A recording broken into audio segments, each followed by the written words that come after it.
Oh, let's go. Hey, welcome to a new episode of Chopping It Up. It's where I bring on some of my favorite, most dope people, and we just come on and talk some footy. I've been in a 93-30 kick recently. A couple weeks ago, I had Howard Hocken on. Last week, I had on Bailey. And today, representing 9320, representing himself, the OG, one of the coolest dudes out there. Give it up for Ahsan Naeem. How are you, brother? It's good to see you. Good to see Thank you. you Good very to see you. much. It's Yeah, been a minute, bro. It's definitely been a minute. yeah. I love the vibes. So it's definitely winter here in the Midwest. Very brisk and chilly. And I know you're out there in Ibiza, enjoying the. I'm sure the weather's nice. The sun is shining. What can I say? Oh, so jealous, so jealous. Let's start with something a little chill, a little fun before we get into all things city. What is something that you think is overrated about football? Drinking. Oh, Yeah, I feel like the games that I've enjoyed the least down the years are generally connected to how much I drink before a game. I'm really somebody that's into the idea of like not drinking anything before the game kicks off. Um, so that kind of that kind of very drunk match day experience is not for me. Like maybe when I was a teenager, I was into that, but now I'm definitely not into that. that's fair. I when I went to City versus Brighton in England, I'm so used to the games being midday. So usually I have drink definitely, especially if the game starts at like if it's like the 4 o'clock game, something like that. But I woke up and I was like, I still have the whole rest of my day. What am I going to do? And I know that that's usually what people do. They drink. But the fact that Exactly. you can't for a whole, like just sobering up for 45 minutes, it's the absolute worst. And then you have to like leave a little bit early to get there early enough to get your couple of beers because you don't want to miss the second half. And you're just like chugging beers and you're waiting in lines or you're in the queue. It's the worst. It is the absolute worst experience. Just be sober and then rage double hard after the match, depending on Right? Like the I'm result in. if you I'm want. into after. Listen. I'm all in for after match drinking. Like you definitely get me there. But like I that's like for me one of the most overrated things around football is just like beer. It's like Yeah, no, that's not fact. yet. You're just all bloated and everything. Yeah, no, thank you. What is something that you think is underrated about football? um, Losing. That's fair. Okay, It's why? true. Let's see the spin on it. Um, I mean, I think you build a lot more character from learning how to lose that you do from learning how to win. Mm, Um, and so, yeah, like I think winning is easy. I think because you don't do anything as a support, you just turn up and they kick the ball around and they win, and you go, "Oh, we're amazing, we win." Um, but you kind of find out who you are when you lose. You find like I think last season was a great. Um, it's just a. It was a great. It was a weird experience because we've been winning for so long that you don't really know what people are like when they lose, mm. and then you begin to see different sides to people's personalities as the team kind of gets worse and worse, and so I think that it's kind of underrated. I think last season was a great example of why we probably need to lose a little bit more um, to build a little bit more character in general. Um, because yeah, like I think a lot of people really struggled with the like I heard a lot of I've fallen out of love with the game last Yes, season, and yes, it's like, well, does that mean you only love the game when you win? Because that's not being a City fan, right? at all. It's you definitely saw a lot of people losing their absolute minds over some of these losses, and and some of them they were so silly. It was I was laughing at a lot of them. Naturally, you don't like losing, but like you always say, it builds character.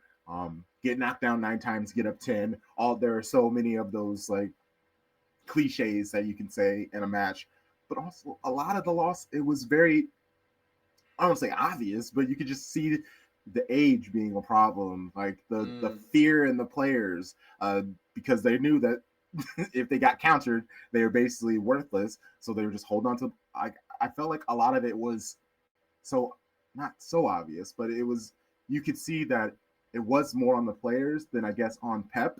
And yeah, you can be upset because Pep didn't change everything, but if he would have became, I guess, more defensive, then that would have told the players that he doesn't believe in them, which I think would have led to even worse yeah, losses. So you kind of just have to be yourself, keep talking the talk, saying we're going to get there, because eventually, like we have seen right now, City have 11 wins, 2 draws, and a loss in their last 14 in all competitions. Like you just stay focused, one step at a time.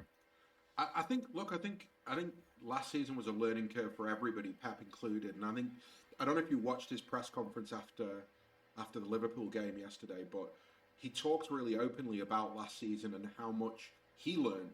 And I think you kind of like you can't win forever, right? Mm-hmm. Gravity exists for a reason. Everything that goes up will go down eventually, and so there was always going to be a season where City didn't win the league. And if you look at kind of the way in which the last 12 months have unfolded, I'm all right with that because fine, we had a season that was really bad, but like Pep said, a lot of teams have that season and finish 10th.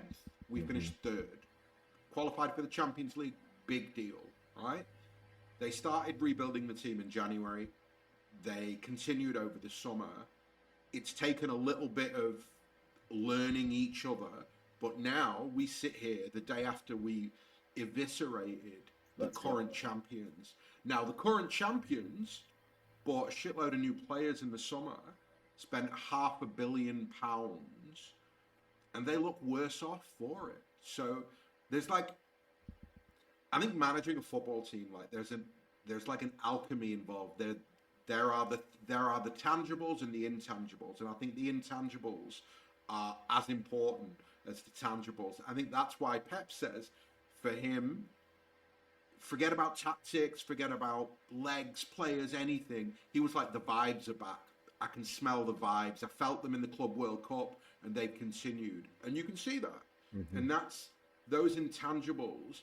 I think you need to lose to refine them again. If you just keep winning, again, this is something Pep said last night, and I think it's the first time he said it, and it really surprised me how open he was. He was like, "Look, like it's normal. Those guys won 4 Premier Leagues in a row. There was nothing left for them to do. Like they'd broken that collection of players had broken every record that existed in top flight history. Forget about the Premier League. Nobody in the history of English football had won 4 top division titles in a row. So it's natural that when you have that level of unprecedented success, there'll be a drop. And you almost need to lose to refine the hunger to win again. Exactly. You got to find out who's with you for the long run. Pep, and he even admitted so many times last year, hey, there were players that I thought were good and they were locked in, and I'm finding out they aren't. So that's on Mm. me. That is on me for being sentimental, for hoping the best of players. I've lived, I've learned. They're most of them are gone, and he's at least highlighting the ones who are the hungriest. We can see it in the practice that the average age of the squad has dropped significantly. That really makes a big difference.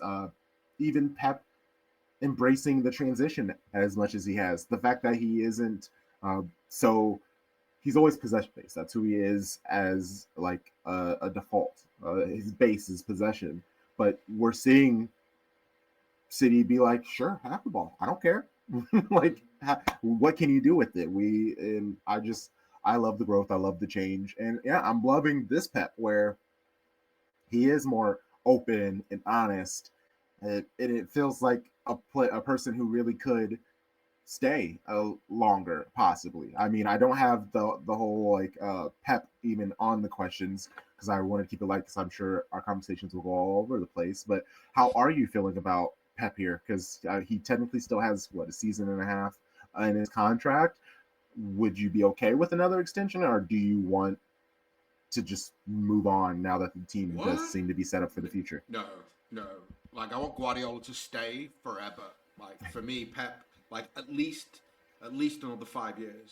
At least like take this team and get them to break all the records that his last team broke, and then and then we can maybe consider Pep moving on. No, like I think that Guardiola's the single most important figure almost in the history of City. Maybe if you'd have to look at Sheikh Mansour and the ownership in Khaldoon and what they've done. But after that, I think Guardiola is the most important figure in the entire history of the football club. If you look at the unprecedented success that he's brought, I think that the scary world is the world after Pep. And so for Yes. me, and but more than that, like I think I'm a guy who I'm like I want Pep to want to stay. Like as long as Pep wants to stay, Pep should stay, and he looks hungrier than he's ever looked. Like Yep. he looks younger than he looked 3 years ago. If you look at Pep during the treble-winning season and you look at him now, he looks a lot younger now. Yeah. It looks like bringing in a bunch of like 20-year-old kids into the first team. It's like it's given him a new lease on life as well, and feel it in you feel his